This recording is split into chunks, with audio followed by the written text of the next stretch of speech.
¿Qué tal, amigos? Nuevamente les habla su amigo y hermano en Cristo, Antonio García Hernández, en este su canal Estudiando el Verbo. Como siempre, en esta ocasión vamos a estudiar el repaso de lección. De esta lección que termina con esta lección, la número 13, para el 26 de junio. Esta lección que lleva por nombre la vida del nuevo pacto. Así que, estimados hermanos en Cristo, rápido se fue el trimestre, rápido avanzó el tiempo, y con la ayuda de Dios esperamos que esta lección, la promesa, el pacto eterno de Dios, haya sido de gran bendición para cada uno de ustedes. Así que antes de iniciar, como siempre, vamos a tener una palabra de oración. Así que les invito a inclinar su rostro y a cerrar sus ojos en reverencia a nuestro Padre eterno. Bendito sea nuestro Padre que estás en los cielos, te alabamos, te glorificamos, oh Señor, porque solamente tú lo mereces. Y te agradecemos, Padre eterno, por esta oportunidad que nos das, no solamente a tu servidor, sino a todos los que nos han de escuchar en esta hora. Y te suplicamos humildemente que les puedas bendecir en todo, y que puedan ellos guardar y poner en práctica todos esos principios, todas esas bendiciones que tú has planeado para que cada uno de tus hijos pueda estar bien, pueda ser merecedor de estar contigo en tu reino, Padre eterno, en el reino de los cielos, en la patria celestial. Ven con nosotros, Padre eterno, en esta hora. Perdona nuestros pecados. Ayúdanos, Padre eterno.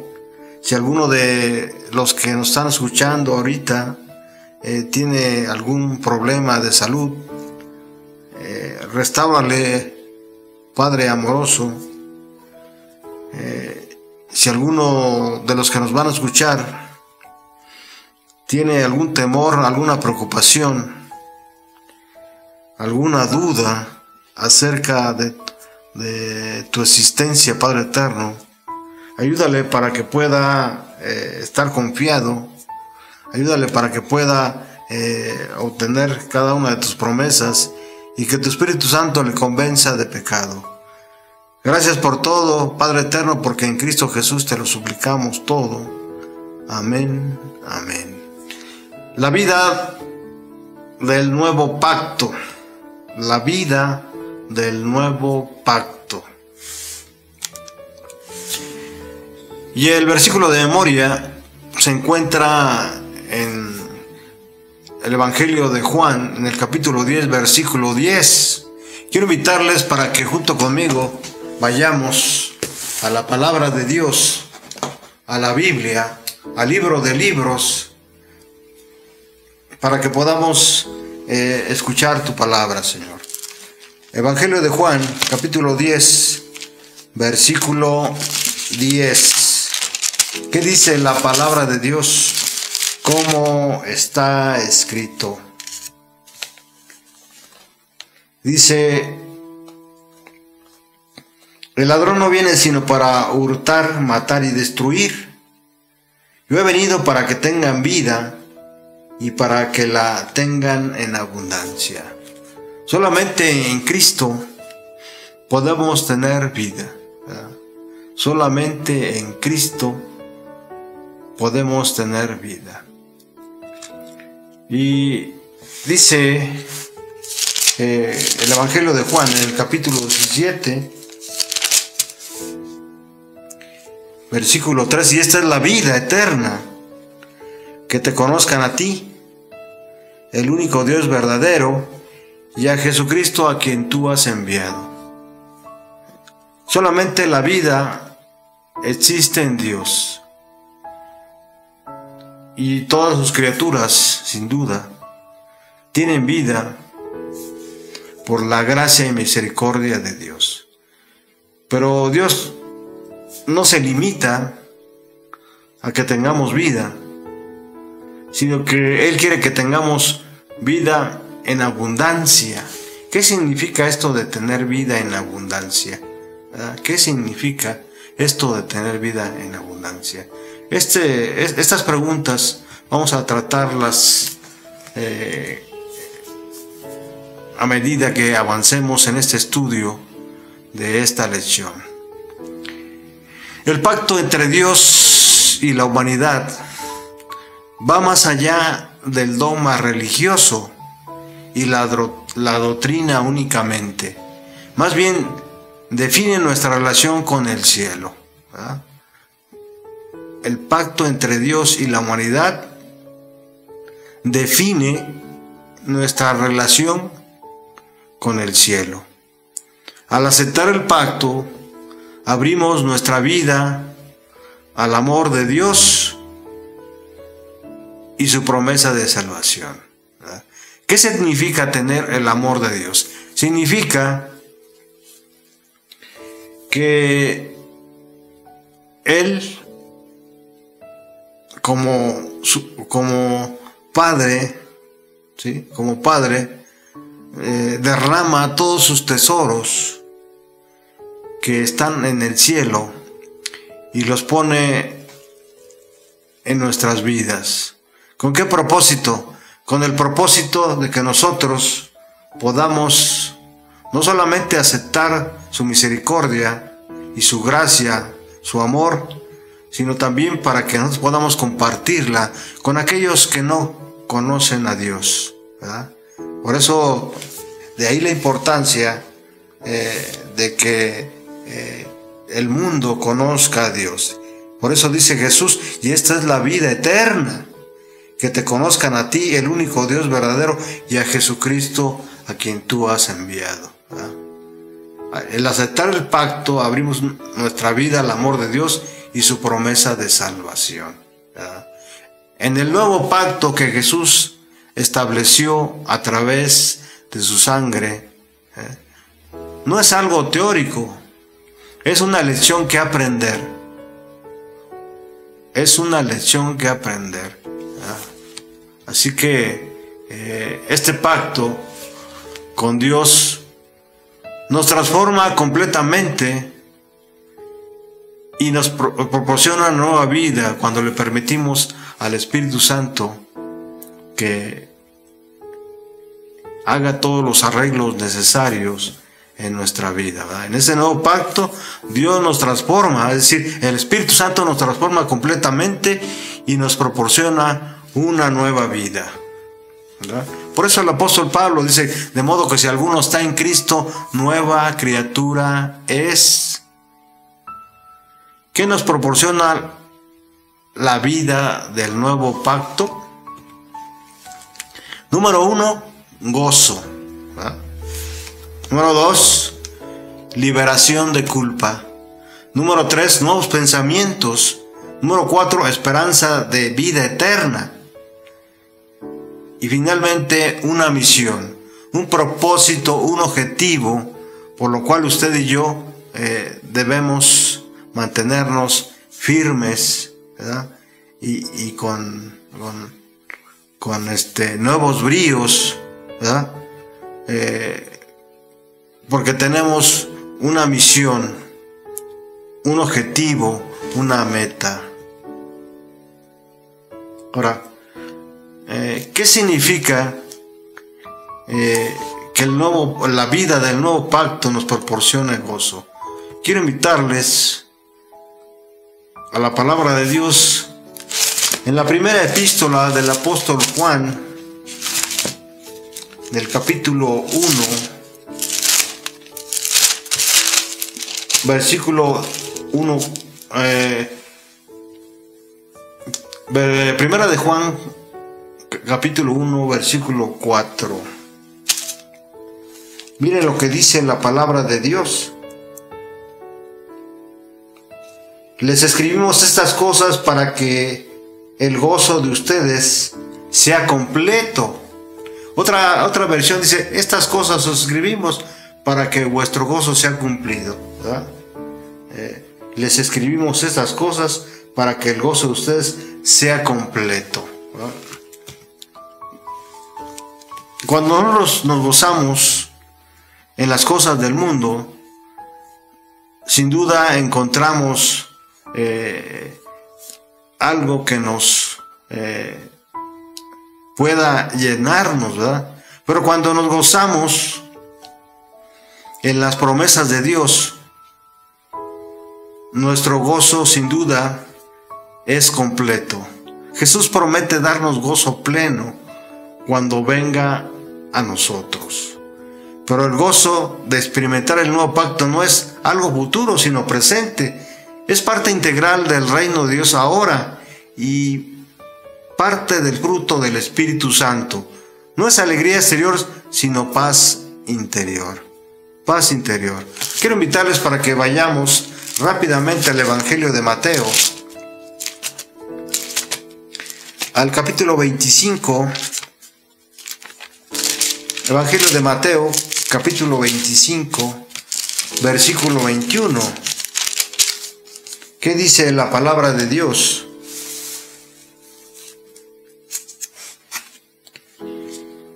¿Cómo está escrito? Miren lo que dice la palabra. Y su Señor les dijo, bien, buen siervo fiel, sobre poco has sido fiel, sobre mucho te pondré, entra en el gozo de tu Señor. Aquí hay varios elementos que son dignos de tomar en cuenta, ¿verdad? En primer lugar, hay gozo cuando somos fieles, ¿verdad? Cuando se nos ha puesto sobre poco, ¿verdad? Y hemos sido fieles, ¿verdad? Hay gozo cuando recibimos las promesas de Jesús, ¿verdad? Cuando nos dice, sobre mucho te pondré, ¿verdad? Entra en el gozo de tu Señor, ¿verdad? El contexto de esta cita que se encuentra ahí en Mateo 25, 21, sin duda nos habla de la parábola del siervo negligente, ¿verdad? La parábola del siervo negligente, ¿verdad? Así que encontramos gozo, un gozo completo, cuando le somos fieles a Dios, ¿verdad? Quiero invitarles rápidamente para que vayamos a Romanos, capítulo 14, versículo 17. Romanos 14, versículo 17. ¿Qué dice la palabra de Dios? Porque el reino de Dios no es cuestión de comida ni de bebida, sino de justicia. ¿Y qué más? Paz y gozo en el Espíritu Santo. Paz y gozo en el Espíritu Santo, ¿verdad? Y en Gálatas 5:22, miren lo que dice la palabra de Dios, ¿verdad? Gálatas 5:22, pero el fruto del Espíritu es amor, gozo, ¿verdad? Paz, paciencia, benignidad, bondad y fe, ¿verdad? Bondad y fe.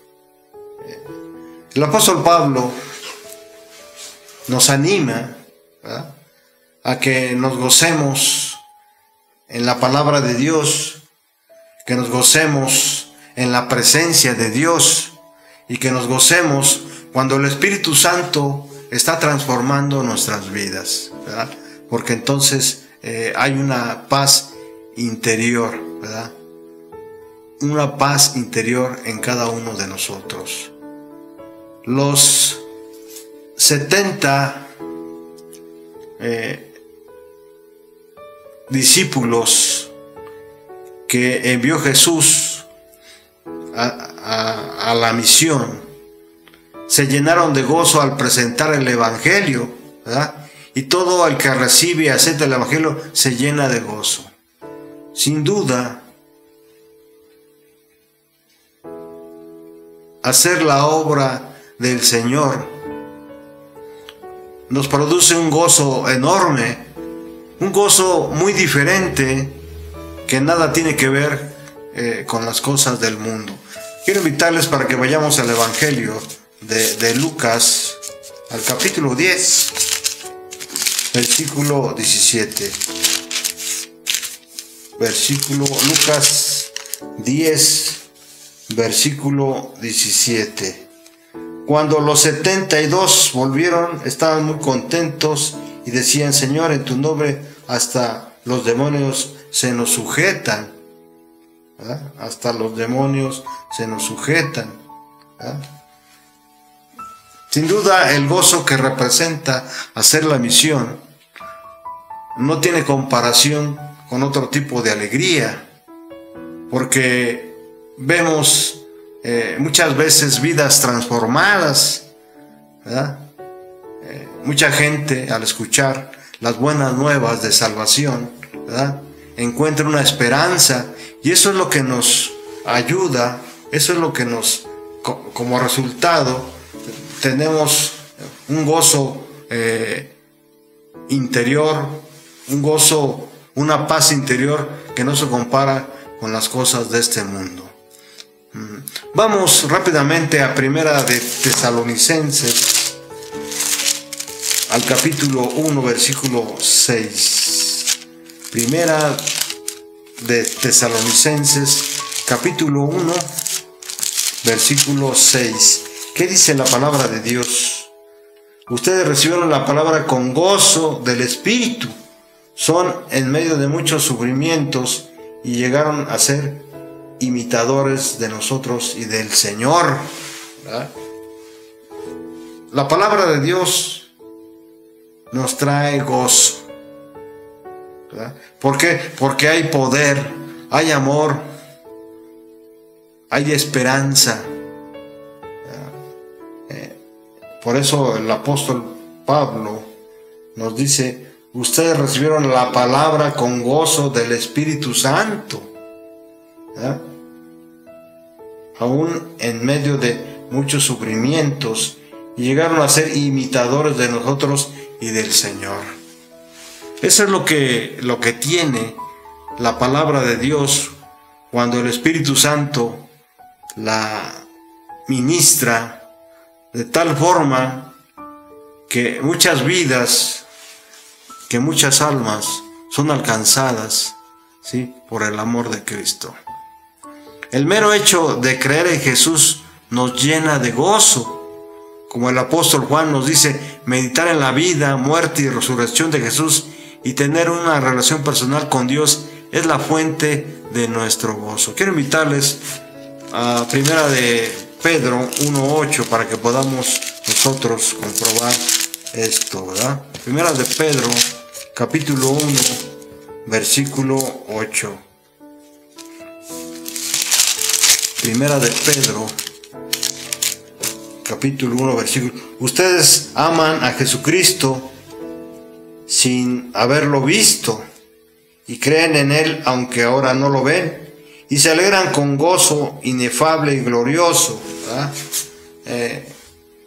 Qué alegría, qué privilegio tuvieron los apóstoles, ¿verdad? Pero por medio del Espíritu, hoy nosotros nos gozamos de la presencia de Cristo, ¿verdad? Y eso nos llena de esperanza y paz. Ahora, ¿qué nos proporciona la vida del nuevo pacto también? Nos proporciona también liberación de culpa. Quiero invitarles para que vayamos al libro de Romanos, al capítulo 8, versículo 1. donde el apóstol Pablo nos dice que no hay ninguna condenación para los que están en Cristo Jesús, los que no andan conforme a la carne, sino conforme al Espíritu, ¿verdad?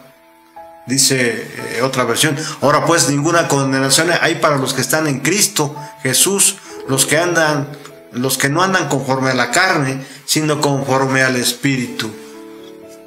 La vida del nuevo pacto nos proporciona liberación de culpa, ¿verdad? Todos hemos pecado, esta es una realidad innegable, de acuerdo a lo que dice Pablo, ¿verdad?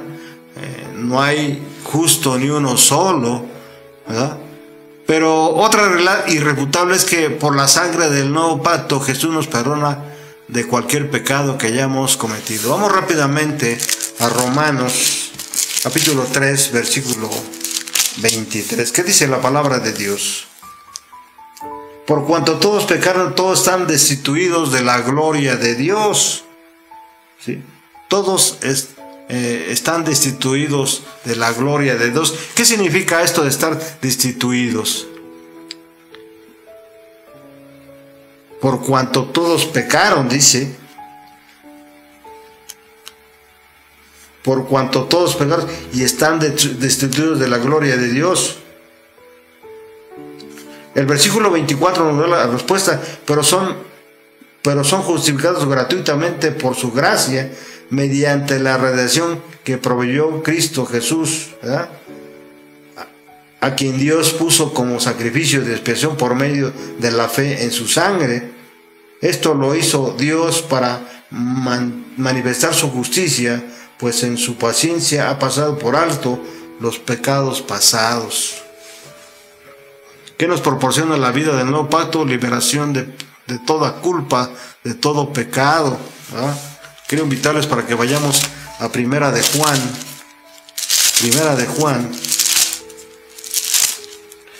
al capítulo 1, versículo 8. ¿Qué dice la palabra de Dios? Si decimos que no tenemos pecado, nos engañamos a nosotros mismos y la verdad no está en nosotros. Nosotros no somos pecadores porque estemos cometiendo un pecado, sino nuestra naturaleza es de por sí pecadora.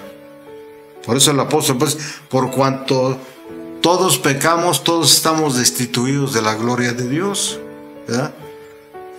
Ahora, ¿qué dice el versículo 7 ahí mismo de Primera de Juan capítulo 1? Dice: pero si vivimos en la luz, así como Él está en la luz, tenemos comunión unos con otros, y la sangre de Jesús, su Hijo, nos limpia de todo pecado. Esta es las buenas nuevas, ¿no? Que la sangre de Jesús nos limpia de todo pecado. Por esto ya no tenemos que vivir bajo el peso de la culpa.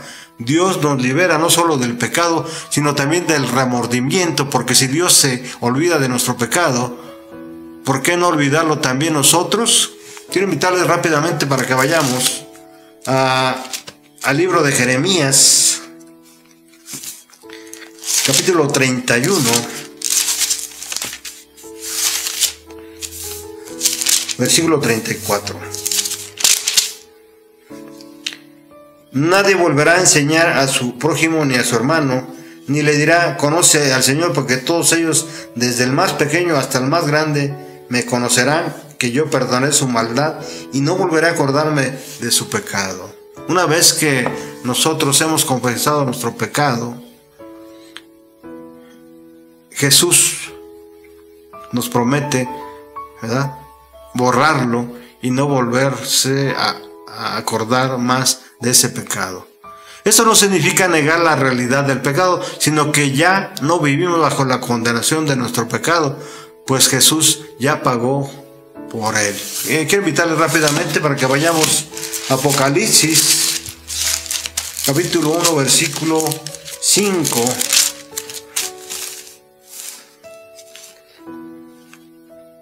y de Jesucristo, el testigo fiel, primogénito de entre los muertos y soberano de los reyes de la tierra.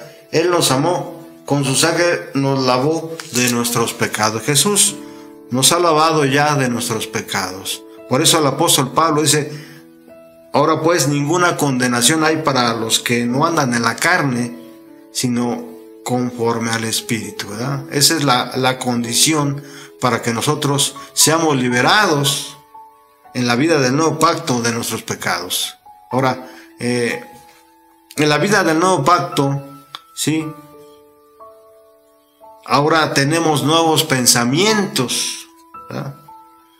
Por eso el apóstol Juan, en 1 de Juan 4:6, miren lo que dice: y nosotros hemos conocido y creído en el amor de Dios que tiene para con nosotros. Dios es amor, y el que permanece en amor permanece en Dios y Dios con él, ¿verdad?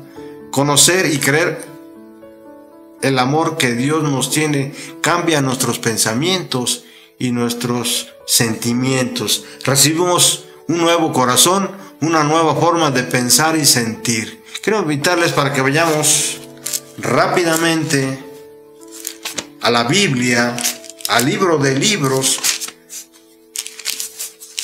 al libro del profeta Ezequiel, capítulo 36, versículo 26. Libro de Ezequiel, capítulo 36, versículo 26. ¿Qué dice la palabra de Dios? Les daré un corazón nuevo y tendré a ustedes un espíritu nuevo. Les quitaré el corazón de piedra que ahora tienen y les daré un corazón sensible. Esa es la promesa de Dios cuando nosotros entramos en pacto con el Señor. La vida del nuevo pacto, ¿sí?, nos trae nuevos pensamientos, porque Dios nos da un nuevo corazón, ¿verdad? Un nuevo corazón. Quiero invitarles para que vayamos rápidamente al libro de Jeremías. El libro de Jeremías, capítulo 31, versículo 33. Cuando hayan pasado esos días, el pacto que haré con la casa de Israel será el siguiente: pondré mi ley en su mente y la escribiré en su corazón. Yo seré su Dios y ellos serán mi pueblo. Ellos serán mi pueblo. Dios se ha comprometido en este nuevo pacto poner un nuevo corazón en nosotros, y no solo eso, sino escribir en él, ¿sí?, su ley, para que nosotros la pongamos por obra. Con la ley de Dios escrita en nuestro corazón, nuestros pensamientos se llenan de amor a Dios y a nuestro prójimo. Al recibir a Cristo en nuestro corazón, nuestra fe crece, nuestra comprensión del amor de Dios aumenta y somos llenos de toda la plenitud de Dios, preparados para reflejar a Cristo en nuestra vida. Pasamos al siguiente punto. Quiero invitarles para que vayamos al Evangelio de Juan, capítulo 11. Evangelio de Juan, capítulo 11, versículos del 25 al 26. ¿Qué dice la palabra de Dios? Evangelio de Juan, capítulo 11, versículos 25 al 26. Jesús les dijo: yo soy la resurrección y la vida. El que cree en mí, aunque esté muerto, vivirá. Qué promesa tan maravillosa, ¿verdad? El que cree en mí, aunque esté muerto, vivirá. Esa es la esperanza de vida eterna que Dios ha puesto en su nuevo pacto, ¿verdad? En su nuevo pacto, ¿verdad? La Biblia, el libro de libros, nos enseña que hay dos muertes: la primera muerte a la que todos estamos destinados, y una segunda muerte eterna sin posibilidad de resurrección, destinada para todos los que no se hallen inscritos en el libro de la vida, es decir, los que no hayan creído en Jesús. Quiero invitarles para que vayamos rápidamente al libro de Apocalipsis, al capítulo 20, versículo 15, para que comprobemos lo que dice la palabra de Dios.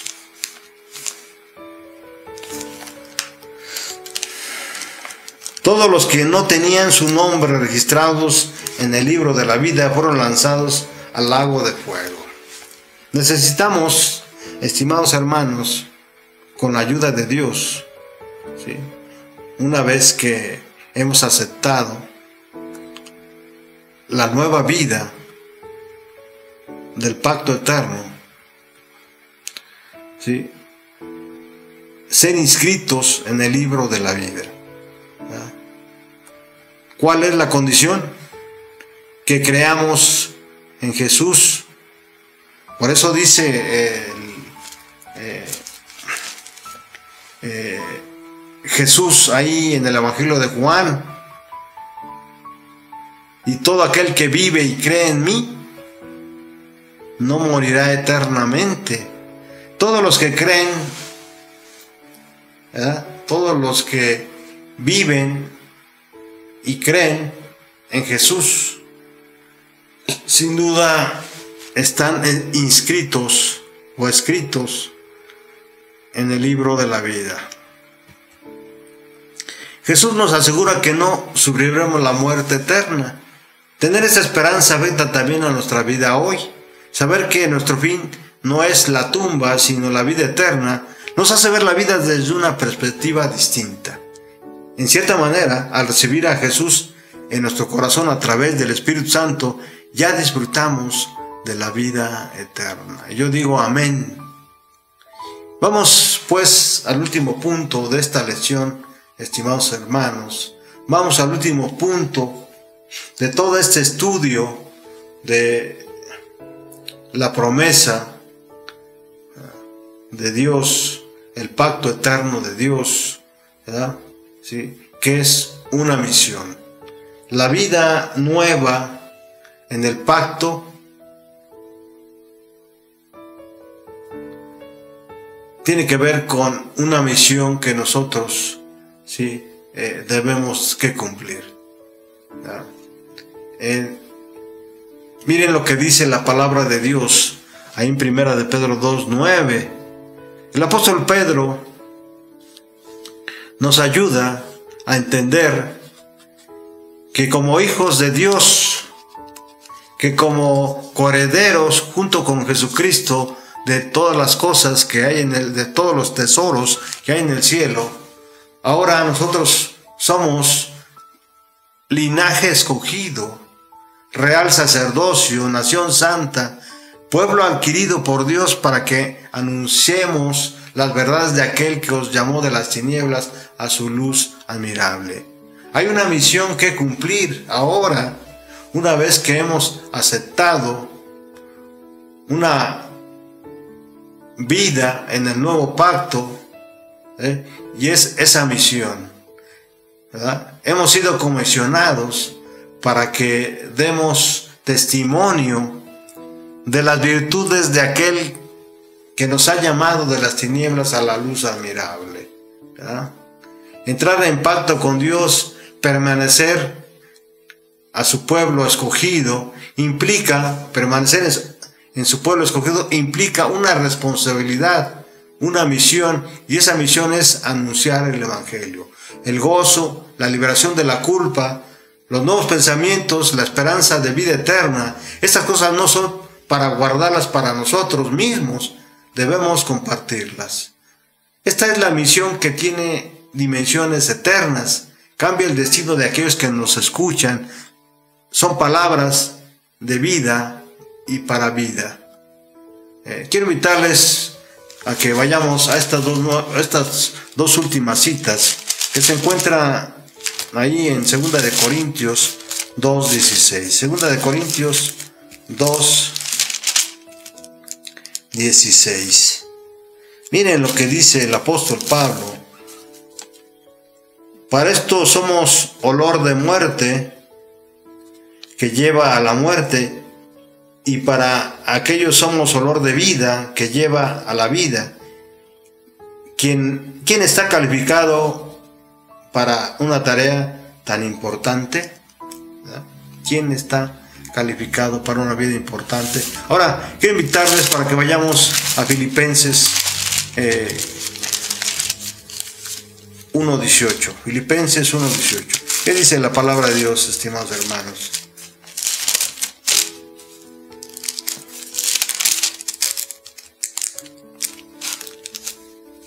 ¿Qué diré entonces? Pues que a pesar de todo y de todas maneras, sea por pretexto, por verdad, Cristo es anunciado, y en esto me gozo y me gozaré aún. Si Cristo es anunciado,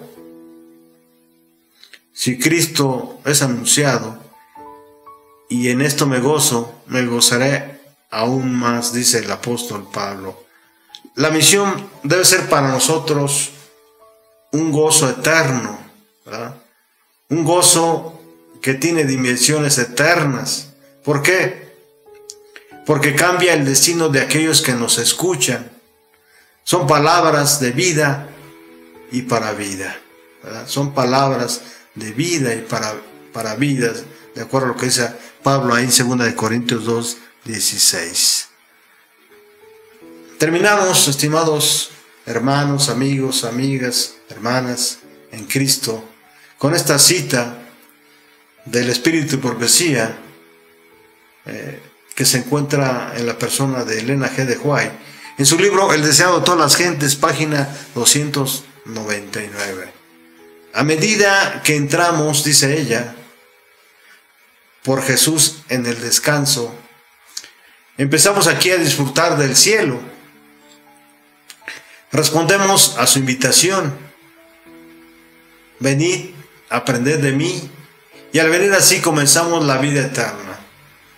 El cielo consiste en acercarse incesantemente a Dios por Cristo. Cuando más tiempo estemos en el cielo de la felicidad, tanto más de la gloria se abrirá ante nosotros, y cuando más conozcamos a Dios, tanto más intensa será nuestra felicidad. A medida que andamos con Jesús en esta vida, podemos estar llenos de su amor, satisfechos con su presencia. Yo digo amén. Sin duda, cada uno de nosotros experimentamos el Evangelio eterno de una forma diferente, ¿verdad?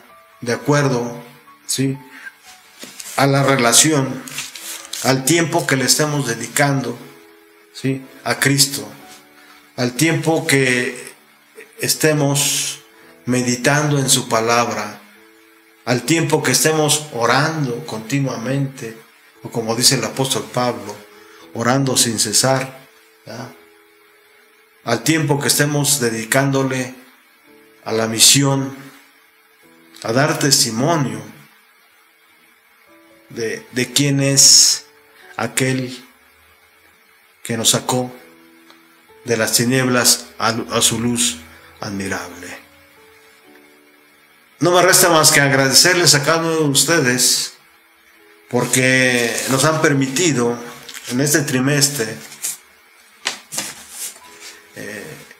de su tiempo, de su espacio, pero sin duda a cada uno de ustedes Dios tiene para ustedes un regalo, ¿verdad? Y ese regalo, sí, se encuentra en la persona de Cristo Jesús. Gracias por acompañarnos todo este tiempo. Gracias por mantener la esperanza y la fe en estas lecciones que sin duda han de traer gozo, han de traer paz, ¿verdad?, eterna. Agradecemos a nuestro hermano Antonio García Carrillo por su apoyo cada semana para editar estos audios. Y queremos decirle que estamos orando por él y por sus seres queridos, para que puedan también recibir poder y gozo en Cristo Jesús. Gracias por todo, un abrazo y hasta pronto.